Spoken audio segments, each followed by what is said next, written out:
Well, good evening. My name is Wendy Doherty. We're recent Chico transplants from the Bay Area, from Marin County specifically. And it's my great pleasure to be here on behalf of the River Otter Ecology Project. We'll get into more details here. I hope you find the presentation as entertaining and informational or educational. I have to tell you though that I am not an otter expert. Relative to the general population, I know more, but I have no research in that. I do have a master's degree in animal science from UC Davis, but that's not going to be very helpful because my research was on the sexual behavior of domestic dairy goats. So if you have any questions about dairy goats and estrus, I'm not really, as I said, a birder, although I have lots of friends who are. And I started out teaching agriculture. Over the 40-year career, I turned into a chemistry teacher. I started teaching at 20, and then I closed the classroom door at 60, and then I said, now what am I going to do? And that's when I discovered in Marin County the delightful organization called the River Otter Ecology Project. And I asked Megan if I could do a presentation here to the Chicoans that might be interested. And I noticed the first thing that I noticed this time we kept coming into Chico, a lot of otters here, all the reserves that are out there, all the rice fields that are there. So that was pretty cool to see. And it's a very different environment than me walking through the redwoods, going through the creeks, finding my otters and their cameras. So anyways, let's see. River Otter Ecology Project was started by Megan Isadore and her husband, Terrence Carroll. They had just a little cabin out in Lagunitas area. It's like the road you take to get out to Marin, all trees around there. And they started the River Otter Ecology Project in Marin County in 2012. So if you want to hit slide, sir, start there. They have a statement here of their organization. I'm sure I'm switching here. Rid of that. And so one of their key goals or vision is to preserve the natural waterways, and that lasting change is going to start with local actions and local people. And it's the two of them. They usually get a half-time intern, and then there's dozens of people like me that are just volunteers that are helping them. They coordinate with schools in the area, Academy of Science affiliations, Marine Mammal Center. There are state and national parks, tons of them obviously out there in Marin County, and they work with Fish and Wildlife also. And so they started, we can go on to our next slide, with these adorable, charming things. And it's good you're all sitting down, because they love to eat birds. They love birds. So this charismatic predator, if you find this guy around, you have a healthy watershed. Oh, you're so cute. And I should show you the teeth on the guy. Now watch this. This is like our cat. They're very cat-like behavior. They come up and they're going to look. They're going to come up and show. And you couldn't quite see it, but they were set barking just around that one week. So now they're bumping the camera.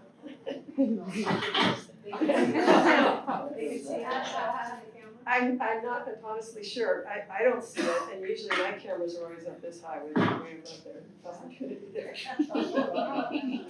So that's why they're so lovable. Let's see, if you want to go to the next slide, please. They're an indicator species, and so Terrence and Megan are living in this little cabin out in the way to Point Reyes. And they're saying on our maps, which you'll see in a moment, that they're the otters, and they were seeing otters. And they decided to start this program, the River Otter Ecology Project. And since it's an indicator species, this is what they were working towards. And they wanted to use this guy as kind of like their movie star. So they discovered, or they just were noticing, they're already making the recovery on their own. They are the connectors between wildland and urban, as you'll see in future slides in this presentation. They look so cute in their charm bomb, but they will eat anything that looks even mildly delicious. And this is where the project started. So if you go to the next one, Steve, please. This is the range map from 1995, and you can see these pink logs here from the California Department of Fish and Game. but they knew these range maps were out of date because they were seeing otters in San Geronimo area, Point Reyes, out towards Belize. So the first question was that they were trying to answer is, where are the river otters? Let's see. They started the Otter Spotter program. You want to go to the next slide? And that began in 2012. Since that time, there's been thousands of sightings of river otters in just that area. Sadly, some of the sightings that are seen are like what I've seen here. I saw 4 of them dead on the farm road south of town. And that's a lot of roadkill because they're exquisite in the water and they're complete, boobs on the land. They're not a terrestrial creature. They're very aquatic. And there's over 600 sightings that are happening per year. And so what happened was that the theory was that they were being wiped out farther north because of things like hunting, getting hit by cars, pesticides in the water causing death and disease. So the map was not accurate. You can see up here that each dot is representing the sighting, and compared to the previous slide, this is way more than we thought were out there. So the range map itself was outdated. Outdated. So they focused on Marin. They wanted to know what were the numbers of otters out there, what kind of pups were being produced every year, what their diet is, and their behavior. And in all of those things, I was interested as I was retiring to go do something fun, go walk around in the redwoods and look at animals and play in the water. So I volunteered, and there are hundreds of other volunteers like me over time that are out there tramping around gathering this data, the numbers of them, how many pups they've had, their diet, their behavior, and so on. Next slide. And so they had cameras, wildlife cameras that are triggered by the motion, pointing at where we felt likely to find river otters. And kind of the way you find them is you use your nose, because they have latrines, basically, where they always come back and they'll scent mark and they'll poop, and they have, I know you. That's my husband's daughter, Jackie, and that's our granddaughter, Gabrielle. Nice to see you guys. I just looked up and I went, wait, these people. I was confused. I heard that trouble as it is. So anyways, when you spot an otter, you go to the website. If you go there, you'll see, and you can do that here too, please. They want all the data they can get. They haven't got an active program here yet, but I'm thinking of trying to do something with that. So there's a form where you can fill out where you saw them, and this is Sonoma County, and then Napa over here, off to Bodega Bay, and if you keep going south, then you will see, is this cut off on this slide, or is it, it's not showing, is it showing Marin? Okay, so if you can go back to that for just a second, if you look along here, if you're familiar with Sonoma County, that is what river? Up and around there. There's a Russian river. And I'm assuming that over here is some kind of, well, that's St. Helena, and that looks like Lake Berryessa or something in the mountains. But you can see them along waterways everywhere, and also a lot of that are in habitats that are like estuaries almost. There's fresh water like Abbott's Lagoon or Rodeo Beach Lagoon. And so they'll also be near the saltwater, but these dots are representing where the range map, the outdated range map is going to get corrected from this data. So if you want to hit the next slide. Can I ask you a range map question? Certainly. You showed California, right? I mean, they have them in many other states. Yeah, we're coming to another slide, which will show where some are, and I think I saw my first river otter was when we went to Yellowstone or something. Maybe that was a kind of wolf war that we saw. Anyhow, so now here's the updated range map. And if you go back just one real quick, Steve, and then pop back to it again, one more slide back. So, are you going backwards? Yeah. Okay, so go back to where we were. So we've updated the range map, and if this is, it looks like Santa Cruz here, right? It's hard to see, but that's San Francisco Bay right there. So not only were they in places like Marin and North, they're spreading all over, and according to the data. And on that note, I tried to get a slide of him, but I was too technologically ignorant. There's a guy named, bass that are on the west side of San Francisco, sutro bass. So there was a river otter out there, and the only way he could have gotten there was from Marin, so guess what he swam across? Golden Gate, the channel, which I have swum, but I'm no water, I'm not fast. So apparently Sutro Sam got to where the decaying and damaged baths were and was fooling around in there and was quite the local hero. So there's river otters even in San Francisco. And now in fact they're like all over the bay. And the trend was, though, somehow there must have been some guys that got far enough away from us that survived, kind of like with the sea otters. And then they continued to go down as the habitat began to improve. So that range map that they had originally had been very out of date. So their focus was to start gathering using citizen observations, data on how many there were, how many pups there are, what kind of diet they were having, or that were the diet that they were adhering to. And so they began the River Otter 2012 with 2 people in a house and a whole bunch of volunteers that are out trekking around the woods, putting up cameras, gathering scat samples, and so on. So if I could go to the next slide, oh wait, hang on just a second. So you're gonna see a whole lot of this rolling around and rolling around, they're just doing a couple of things, drying off, they're scent marking. I think there's a couple more bullets here, if you could fill those in, please. The different colors represent population density? Yeah, so the different colors were, this was the old incorrect, the other slide had it in yellow, I believe. But now what you could see in these darker colors that filled in, it was much farther south than they originally had estimated. Okay, so where are we? A couple things. You can see here who are all the people that are caring about where river otters are. And I bet there's a few people in here that check off something on this list. So, but no one was really actively doing anything, I think, at any university level. And that's where they began. So if you could go next slide, please.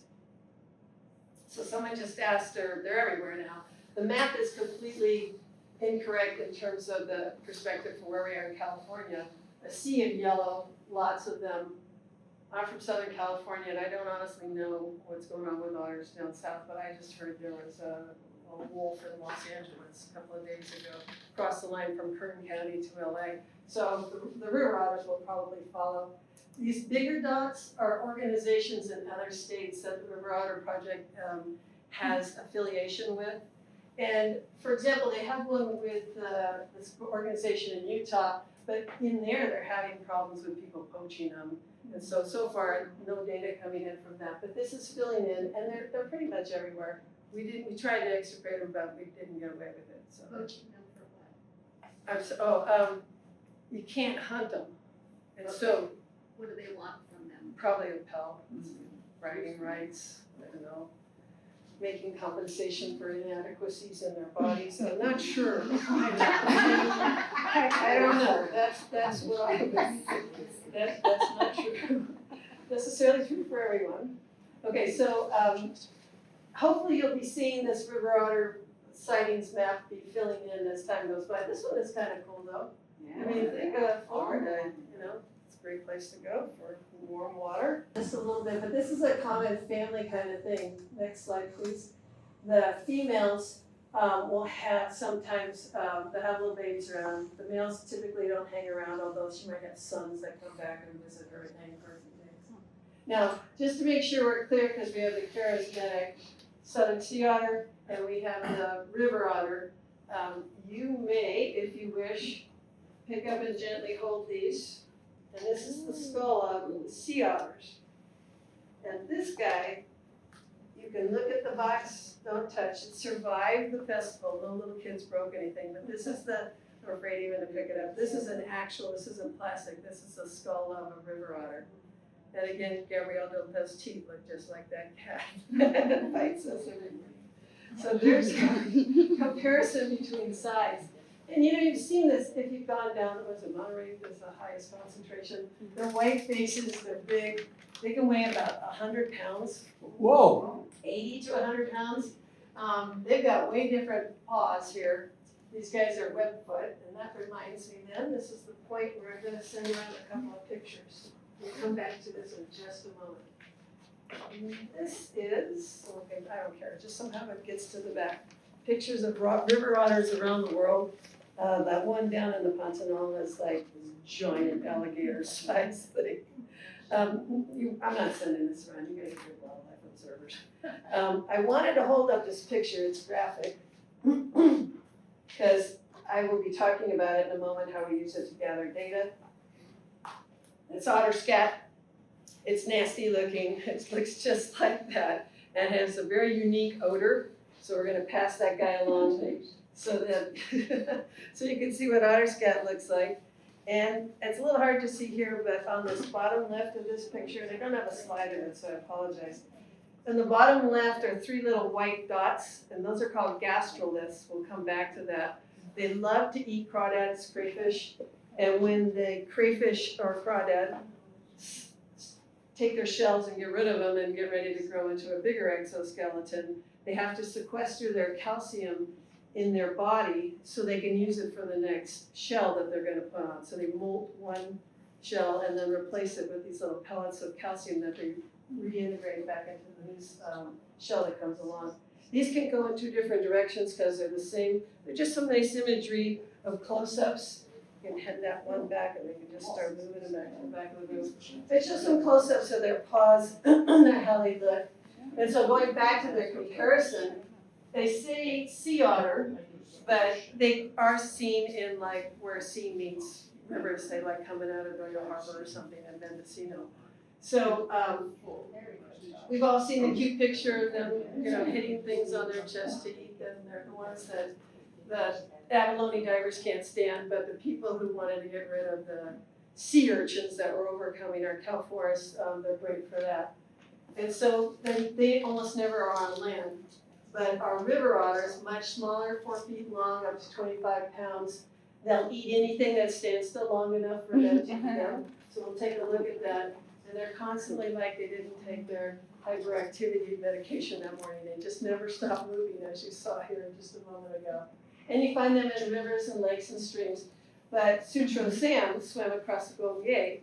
And also there is a certified observation, can't quote the data right now, but there was a confirmed sighting of a river otter 1 mile out to the ocean. So they're pretty flexible guys in terms of where they're hanging out.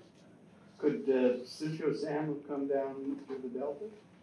Well, the delta's got its own.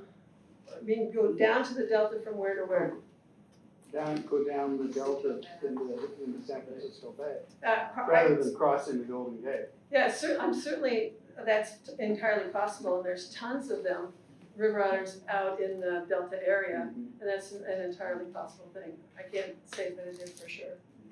Okay, so that's a comparison of the 2 guys. Next slide, please. Here's the sea otter range. Go back just one for a second. And they're doing their thing, they're getting red. That looks like a red sea urchin to me, not a purple one, but whatever. They like them great. They hang out in these big plots. It's always fun to see them. Next one. No relation to our guy that we're going to talk of today. Here they are again, another shot. See how big they are? Look at the size of that guy pulling. If I saw that and I was thinking that's a river otter, it'd scare the crap out of me. Okay, go back to that slide and you can go ahead and play that video, I think. After this one, the next one, please.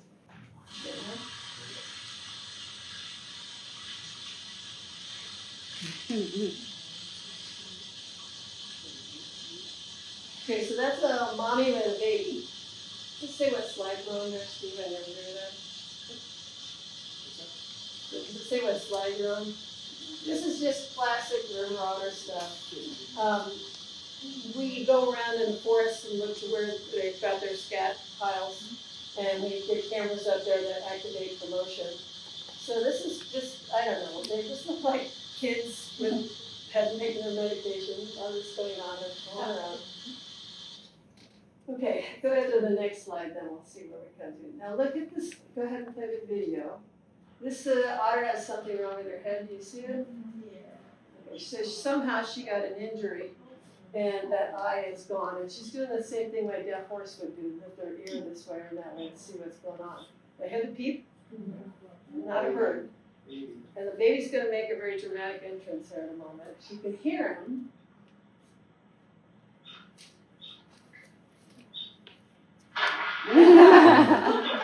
So it shows up, and there he is. Let's see what I got next. There's a number of places, but there's a high probability, because all around Lagunitas, you saw that one had the wall and stuff. And how many of you have done wildlife cameras before? And it's always more interesting what people do. Sometimes you catch them in bodily functions you didn't want to see. And other times they're like, oh, I'm on MTV or something.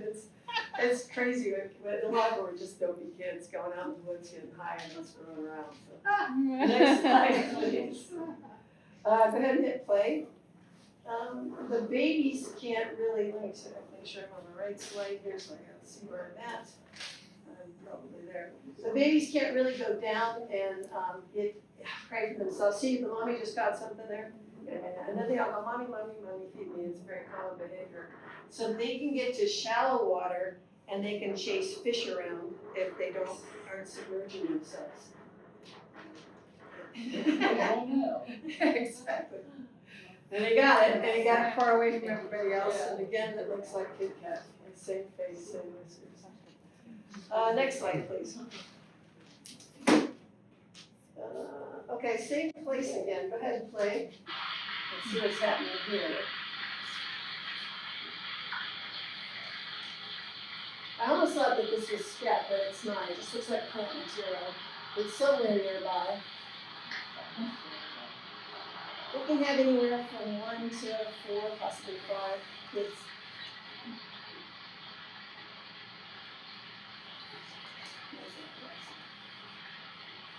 So they're very muscular. They have very agile bodies. They're not very adept to moving around on land. I think at the end of this, she does a scent mark. Imagine your mommy grabbing you by your ear. I think they come back. Again, see, there's no homes still. They're just exploring. Pretty high energy, so they got to eat a lot. And this might be scent marking. They're going to do it. The tail might come back into play. But they'll have their tail out. They do that little scat dance thing. And in addition to defecating, and then liquid comes out. I'm not sure what to exactly call that, but it's got a real strong river ottery kind of smell. If you go one more slide, I think I can probably. Okay, this one's a pretty cool video. Just go ahead and play that one, please. This is at Sea Ranch, and that is a vertical wall. I think it's about maybe 30 feet or something like that. And so a lot of times they're not, so then they can get around on land, but this is obviously not their native environment. Just show what slide number that is, Steve. 19. I am on the right page. So there we go. This one was, I said Sea Ranch, and sometimes they find river otters that have been injured because they took off of a wall and then had fallen, so they're not killed. So they do actually move across land, and that's when they're most vulnerable, because they can be like lightning in the water, but on land they're just a tank. Next, please. And that's a video. So they'll disperse from their family at about 14 months, and males and females can reproduce anywhere from 1 to 3 years of age. The females usually give birth in their second year, and they'll do it once a year perhaps, or even less. They're not necessarily yearly giving birth though. And males can start inseminating females at the age of 1, but typically they're breeding, and the same thing for females. They can give birth in their second year, but they don't necessarily have to do that. And males will be breeding not until maybe 3 years. That video finished up? Okay, this might be the X-rated slide. Go ahead, play.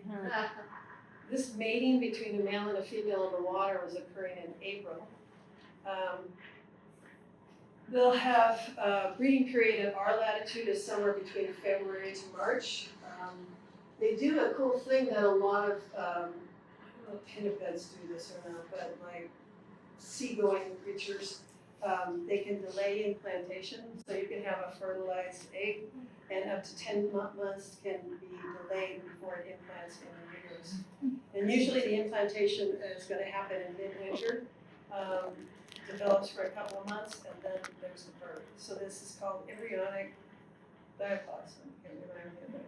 People are nodding their head. I remember this. It's kind of a science fiction kind of thing. I'm not going to have that baby right now. I'm going to let her sit right there, and when we're ready, I have to give birth to that kid. It's usually tax Right, wait until after, before your deadline. So that's pretty common in marine mammals, even though they're not marine. What's odd about this video is that you can't hear the sound that she makes, which is awful. It's really bad sound. I have never heard that. I've heard it in real life. Really? I have never heard that. Oh, it's horrible. Oh, I had no idea. Okay. I don't want to put it in. He taught me in animal behavior grad school. Do not impose your human values on the animal It's like a behavior. horrible noise.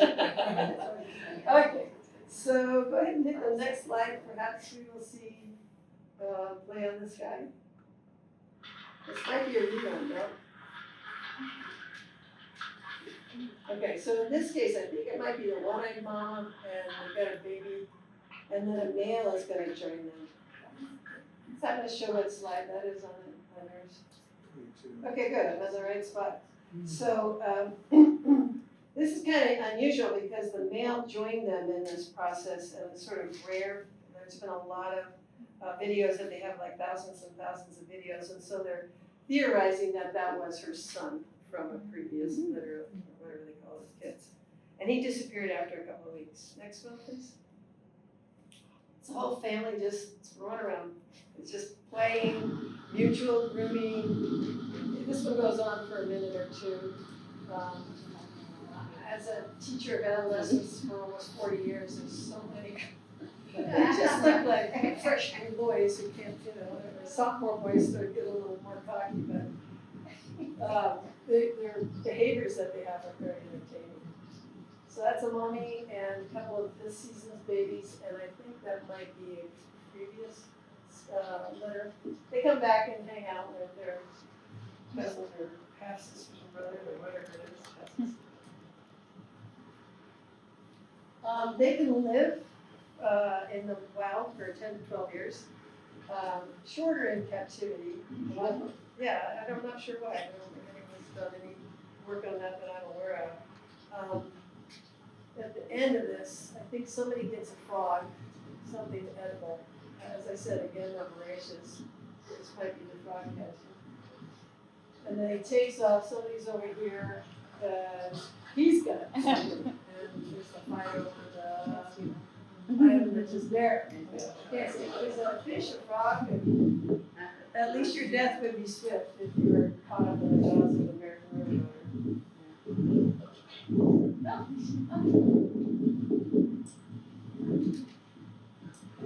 Because they're obviously submerged in water all the time, they're subjected to, next slide please, they're subjected to, don't play it yet, just hang on that one. Total exposure, if you can stop for just a second, thanks. They're exposed to bacteria, viruses, fungi, they've got internal and external parasites, and any of those can cause diseases. Here's some of the names and you can tell me how it sounds familiar. E. coli, leptospirosis, salmonella, distemper, parvo, rabies. Who do we get shots for that we have?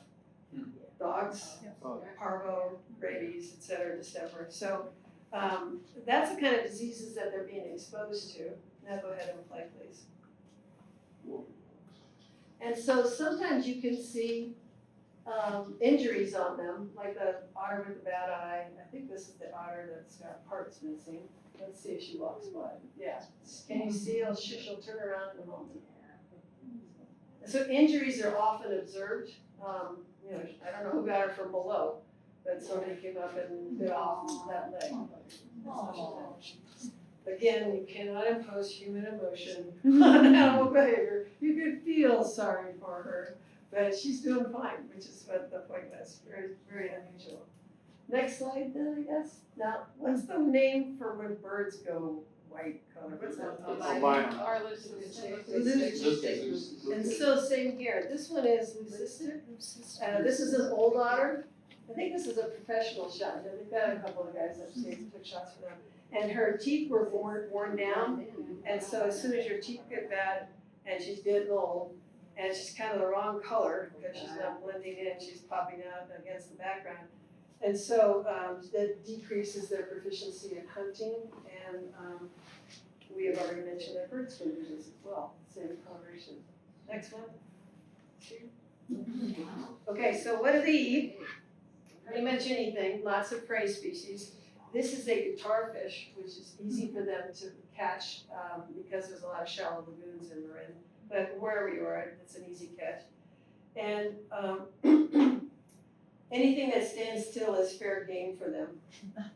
If you go to the next slide, I hope I'll see this when I play. So this, I believe, I'm not sure, it's in Contra Costa County. And so she's dragging in, does that look like a catfish to you? She's dragging in this catfish. This is in Contra Costa Canal is what they call it. Turned out to be this great river otter environment. Nobody thought, oh, concrete ditch, and there's tons of river otters out there. Yeah, exactly. Their diet there is almost 100% that. And so they're an obligate carnivore. They have to eat meat. They don't get to choose, I'm gonna do the soy burger, they've gotta eat meat. So they do not eat plants. If you go to the next slide, so we saw the catfish, now we're back at Marin here. They love trout, they love salmon. Salmonids are really fast and smart fish. And this, not in this particular slide, but in another, Megan had observed a big fight between a big male otter and a big salmon, and the salmon got away, the coho.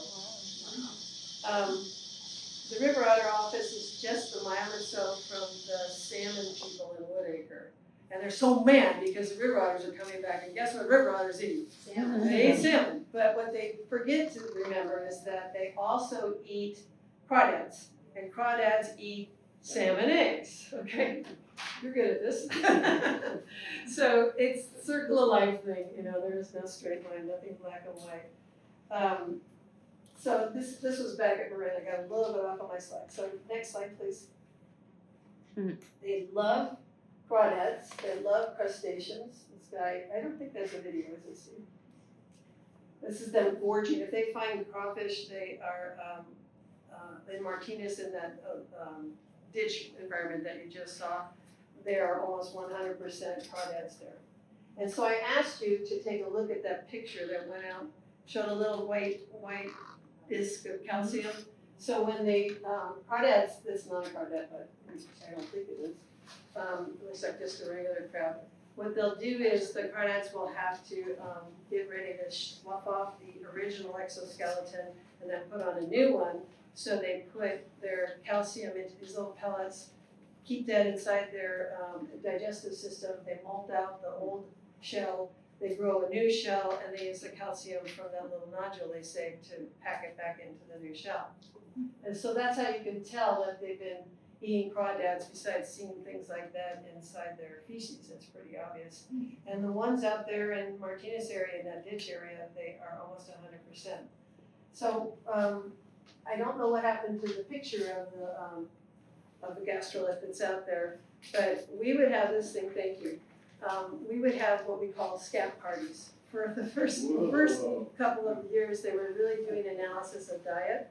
And the nice teacher at Marin Academy in downtown San Rafael, I taught chemistry in a wealthy district, but not like that. Really fancy, nice lab, and she would give us access to her lab. And we sat there, took the scat, washed it, distinctified it, sifted it, picked out all the little pieces. Some of it's easy for an amateur like me, crawdads, crawfish shell. But there are experts in the ears in the bones that are found in the ears of fish. So it might be this little like couple of millimeters piece of bone, and the guy at San Francisco State says, oh yeah, that's a blah, blah, blah. So you can see what they were eating, and the giveaway that they were eating crawdads or any crustacean is that you'll see the shell. I think this is an invasive green crab. I personally have not met one ever, but river otters are eating those guys and love those.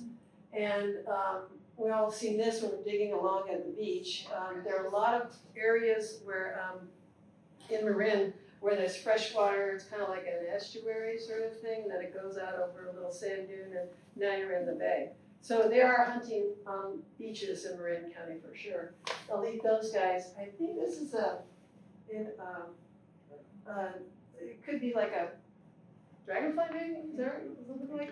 It's not, what's the word, what do we call those? A nymph. So they'll eat nymphs of insects, and in one sample that they did, they found a whole bunch of ladybugs. So they're kind of like eat any animal that doesn't stand still long enough. I think this was a park up in the upper left corner. So that's what they'll eat. They're eating pretty much anything that they can catch in the shallow lagoons. But fish typically are the main part of their diet. They're, as I mentioned before, an obligate part of where they've got to eat meat. Next slide, please. They're not meat, but they're not a plant, so they got protein in there to get through the shell. Now here's all the part where you're afraid, oh my God, they're eating birds. Remember Ann, she would say, Wendy, they eat birds. Remember that, Steve? We're driving along and it's like, yeah, so they eat birds. So do we. I had turkey last night. So, anyways, they're eating lots of birds as well, if they can get them. And I think this is the slide where I might want to talk about. You can see all the different species of birds that they will consume. Go ahead and hit the next slide, please. Okay, so here's the sore part with the birders out in Abbott's Lagoon and West Marin. At some point in time, about 2018, everyone's sitting down now, they started picking off the pelicans out there. And all of my birder friends were very upset about this. Again, imposing human emotions on animals that cannot have them in this way. So next slide. So they actually paid attention. They saw this happening in 2018 and they started studying it pretty carefully. They counted 73 pelicans that they knew of that happened in one season for that study period. And the pelicans hadn't gotten a clue yet, I guess, so they weren't really paying attention to them. In subsequent years, the pelicans began to, let's see where am I at? I think that's it. Yeah. So it should say otters there. Okay, I don't know why that slide says that. So they began to like, okay, I may have a bird brain, but I'm figuring it out.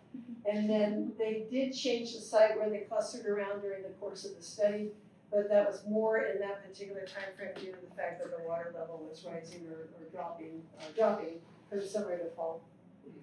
And they're still being predated at the lagoon at Rodeo, and now they're at Abbott's Lagoon. So they're out there eating pelicans. Go ahead. Okay. Let's see, there was one other thing on there I wanted to and that's the part that kind of pertains to here. I don't know where Lake Toloa is. It says Del Norte County. Is that coast in north? Yeah. I don't think I've pronounced That's that. up from the north corner of the state. So the only time they've ever seen otters prey, I'll just say, upon pelicans was what you just observed there and up at that lake in Del Norte County. And I don't know, to me, it's sort of like, you know, there's the bird and it's kind of like Jaws and the music and the bird doesn't know what's coming for him. So anyhow, this video that you see here is back at this ditch, and it shows how they are able to use human infrastructure. So she popped out a couple of babies from that pipe, right? I do want to mention one other thing about the Abbott's Lagoon. There was something else. There was something where pelicans got a clue. I know I mentioned it, but there was some data behind it. Okay, the coyotes do actually eat the carcasses, so once the river otters eat the pelican and then leaves the guts and bones behind, then that's what the coyotes are eating on, so the circle of life kind of thing. And it really didn't seem to have an impact on local population. The overall numbers weren't being dramatically reduced by the otter predation. So hopefully that set some of those people calm down. So they're able to take advantage of our infrastructure. So you saw that she had these babies tucked away inside that pipe. Next slide, please. And go ahead and play it. And this is where the high school teacher in me goes, geez, I've seen that before. And these are all males. and they're all young males, and they're all like, and grooming, and see that there's a lot of interaction. I'm gonna bite you, and I'm gonna do this, and it's just like they've got nowhere to go, nowhere to be. So this is a group of young males. They're doing, it's very natural, very mutual kind of grooming that they do as well. Some play. When otters roll around, not only are they necessarily leaving their own scent, but they could be also picking up other animals' scent when they do the rolling behavior that you see. Let's see. Why don't we go ahead, these groups that had gotten together in this next slide sort of know each other. So it's not like these are mixed families, so there's females in there with babies inside, and they're two different groups. So the lighting kind of makes them look almost like different colors, doesn't it? And yet they meet each other, they're not having like a rumble on the streets or anything, they just sort of connect with each other a little bit. It could be that there might be some genetically related, I think I just saw one barking the way. So anyhow, this is back of the ditch over in Costa County. They're either, they'll avoid, but they won't go into outright conflict. I think there are males that fight with each other, but probably both female. Okay, they're very social though, and that's how they're communicating with each other. Next, please. So this looks like that kitten that we just got dumped on us. So see that tail going, so your kitty can't see something, but wait, there's more. That pink sound is the otter. Wait for it. Boom! And the bobcat took off. So they can be very fierce, especially if they're in defense of the babies. So that's pretty cool. And then I have a friend who actually saw an otter fighting in YouTube. see, that's why we gotta get a program going here. See what I could twist Megan's arm, see if we get some grants. So that was actually a great, interesting interaction there. This is a series of professional shots by a photographer out in the, I think it's White Rays, I'm not sure. So the otters, if you could hang on a second, the otters had caught some coots and had hidden them in the bushes. So great shot, whoever took this is absolutely beautiful. But tucked in there are coots, next slide, dead ones in the bushes. And there's one that the coyote, look at that, isn't that a coyote kind of look under here? And the next one slide, you could see what happened or not. Guess who won this fight? So, clever dog, he took off. Look at his hair snakes back a little bit. Going, oh God, I can't believe this is happening. So they ran him off.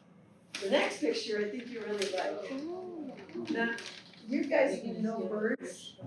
It's a dead pelican in the water. I can't tell. Look at this, it's a baltigo, right? Right. Sorry, I'm so ignorant, can't see the head. But that looks like a mature one. And they're huge, aren't they? And you don't want to mess with them. And yet, look at how much out of the water that river otter came. It's like, I think they put the Ian Pugnacious there. They're like, just bring it on, dude. So I don't have my notes here whether or not the otter won that battle with the eagle. Okay, let's see, where are we at, Stevie boy? So here's the problem that we're using them as an indicator species because now things are getting cleaned up on our water, we're paying attention, and they're coming back and they're spreading out, and the problem is they're showing up in areas that are quite urban. So I'm not sure where this location actually is, I just need to double check this notes here. Their comeback is inspiring us to protect them, but what we really have to work on is to get the community to understand they don't want you to come up and pet them and you can't have one for a pet and all that. And this is on a pathway that a lot of people, so you might get habituated. You know that thing where the coyote shows up and says, oh, someone's always been feeding me here. You don't want that to happen with them. So next slide, please. Oh, I forgot it was a video. She wants to lay down and give a little roll around. She's the cameraman. I don't know who took the shot.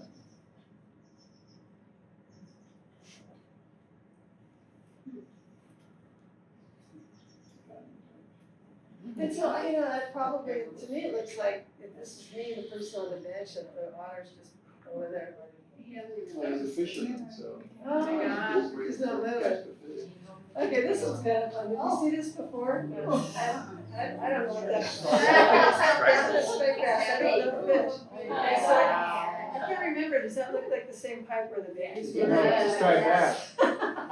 So we're living large in a drainage pipe into this nasty ditch on the east bank, but that was a pretty stunning size of fish, I think. I don't know much about it.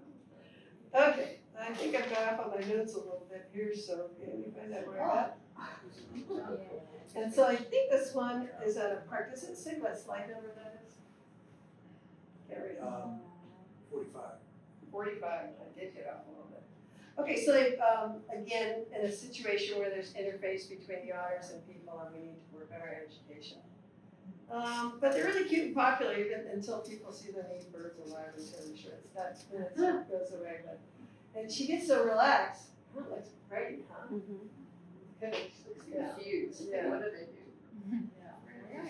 So it's a part of the goal of River Otter Project is to try to educate people on how to behave in a situation like this where there's a pretty habituated looking kind of otter that's not feeling too uncomfortable about her proximity to human beings. Yeah, it does look kind of pregnant. Yeah, she is. See the tunnel, well, there's a little pathway there, and there's the brush where she's probably got a spot she's got to get to. Next one, please. Go ahead and hit play on that.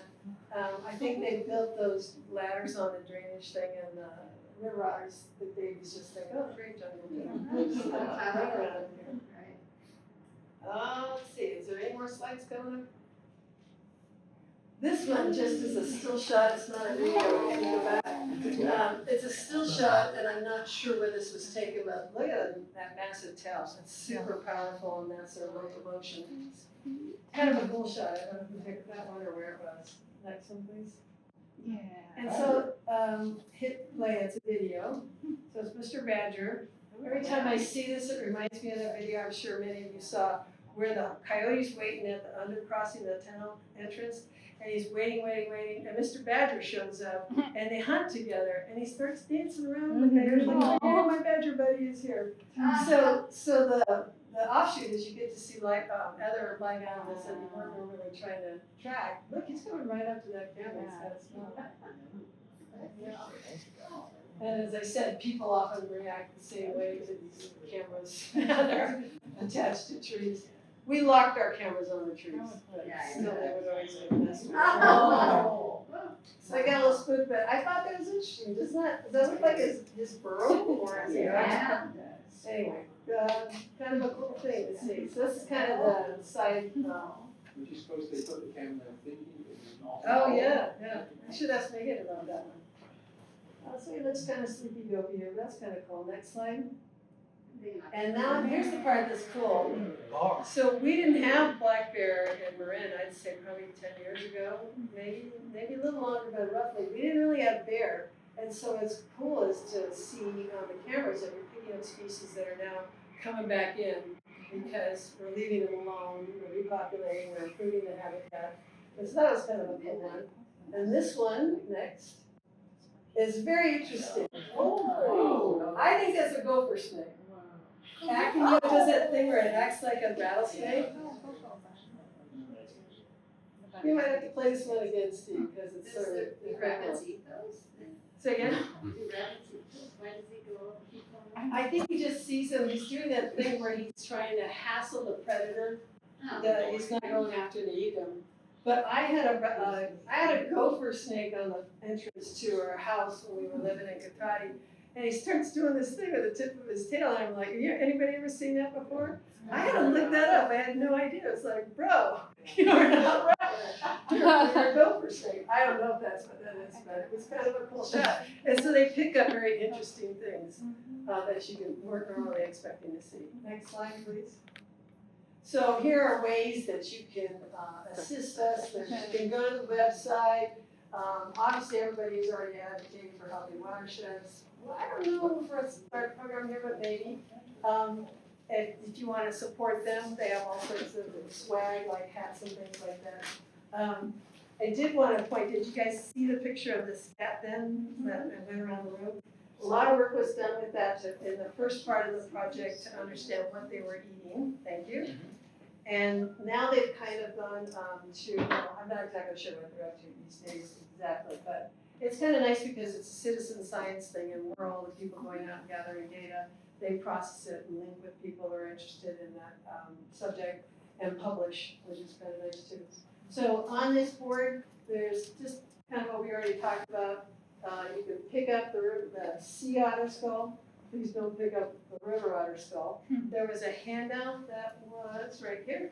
If you are interested in picking up a fact sheet, we've got what's on this poster here, ways that you can help protect river otters. And then there's a little brochure if anyone feels generous and wants to do donations somewhere. Information is on that. Do you have any questions of me? I will do my best. Do they have a nest or a home? They have a, it's like a burrow, kind of lack of a better word, I don't know if that's the right word, but you have to look for the, kind of an embankment, there's a hole where they get into there and they keep the kids, the babies back in there. On the tree. Yes. Do they know Yeah. if the pairs are repeat? If what repeats? If the pairings, if they repeat, say male, female. Oh, that's a good question, you from one breeding season to the next. I honestly do not know. That's a really good question to ask.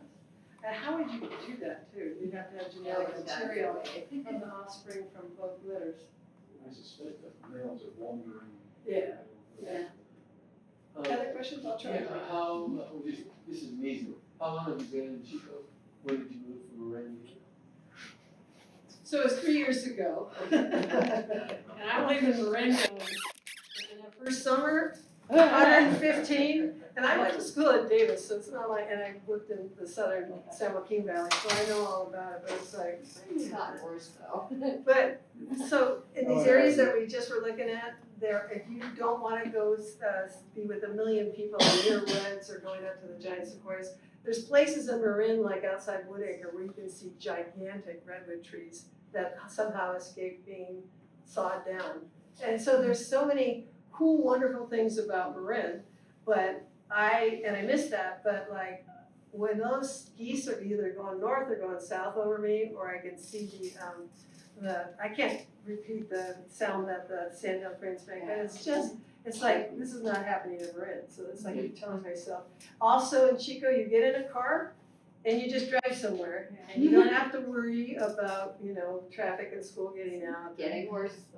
Yeah, on the other hand, there are some celebs left over. We live on a hillside, our house in Lorraine is on a hillside in the Port Madera, and you drive up this windy road, and you go to the other side, and you're in Mill Valley.